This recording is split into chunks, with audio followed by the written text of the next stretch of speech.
शरद पूर्णिमा हमारे हिंदू धर्म में शारदीय नवरात्रि के समापन के बाद पांचवें दिन आने वाली पूर्णिमा को ही शरद पूर्णिमा कहा जाता है।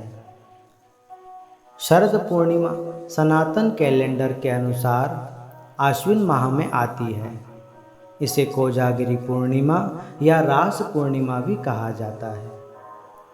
इस दिन किए जाने वाले व्रत को कोजागर व्रत या कौमुदी व्रत भी कहते हैं। कहा जाता है कि इसी दिन भगवान श्री कृष्ण ने गोपियों के साथ महारास रचाया था। प्राचीन पुराणों में उल्लेखित है कि इस रात्रि में चंद्रमा की किरणों से अमृत बरसता है।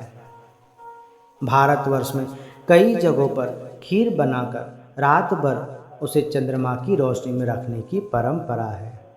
इसलिए इस रात में खीर को खुले आसमान में रखा जाता है, जिससे चंद्रमा की किरणें उस खीर में पड़े और सुबह उसे प्रसाद के स्वरूप ग्रहण किया जाता है। इस रात चंद्रमा पृथ्वी के सबसे निकट होता है। पूरे वर्ष में केवल इस दिन चंद्रमा 16 कलाओं से परिपूर्ण होता है।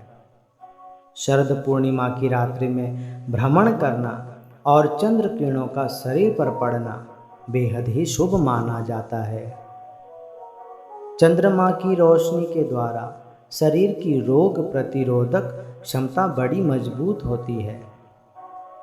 आश्विन मास में पड़ने वाली पूर्णिमा को माँ लक्ष्मी के जन्मदिन और शरद पूर्णिमा के रूप में भी मनाया जाता है।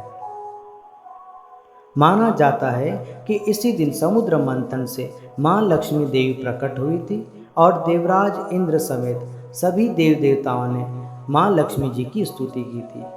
तब जाकर माँ लक्ष्मी की कृपा से सभी देवताओं को उनका खोया हुआ वैभव उन्हें पुनः प्राप्त हुआ था।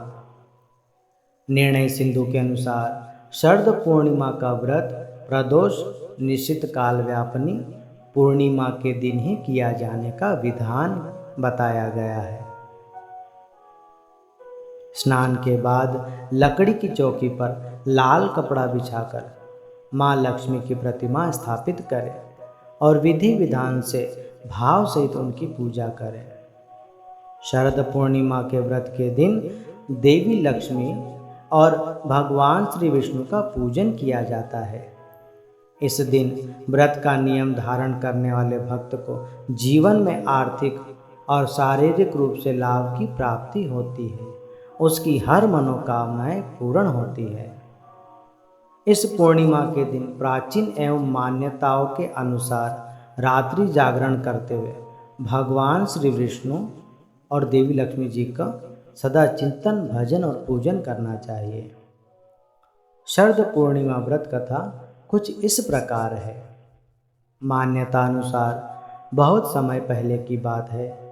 एक नगर में एक साहूकार रहता था। उसकी 2 पुत्रियां थीं और दोनों पुत्री हमेशा शरद पूर्णिमा का व्रत रखती थी। परंतु जो छोटी पुत्री थी वह हमेशा उपवास को आधा अधूरा ही करती थी।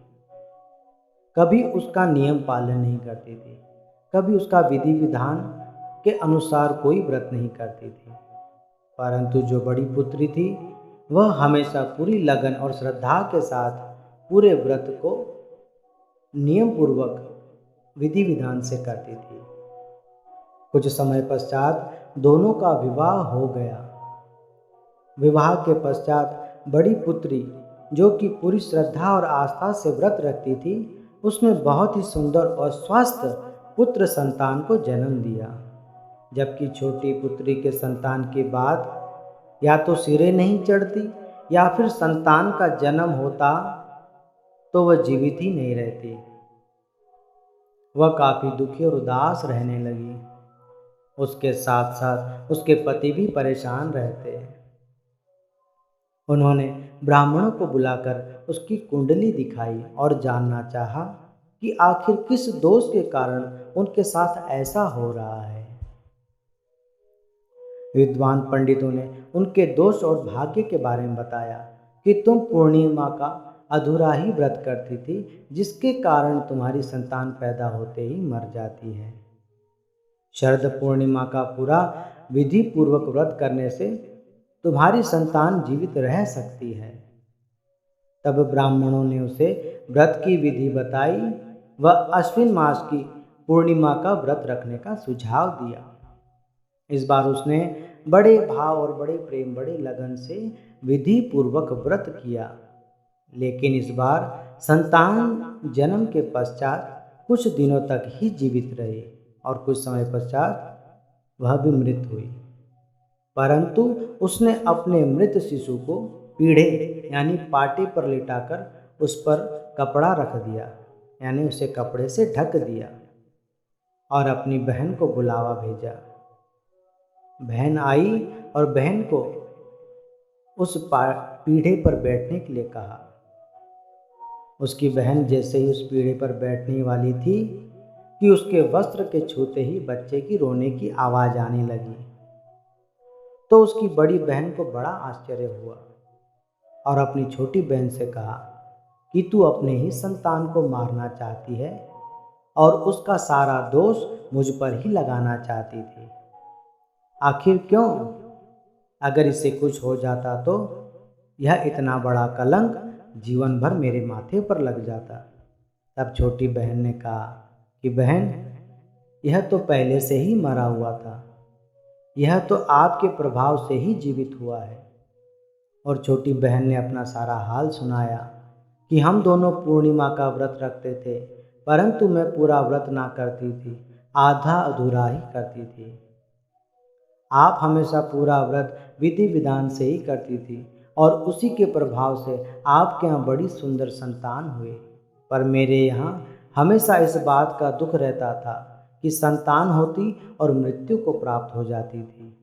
हे बहन, आज तुम्हारे वस्त्र छू जाने से ही मेरा पुत्र जीवित हो गया।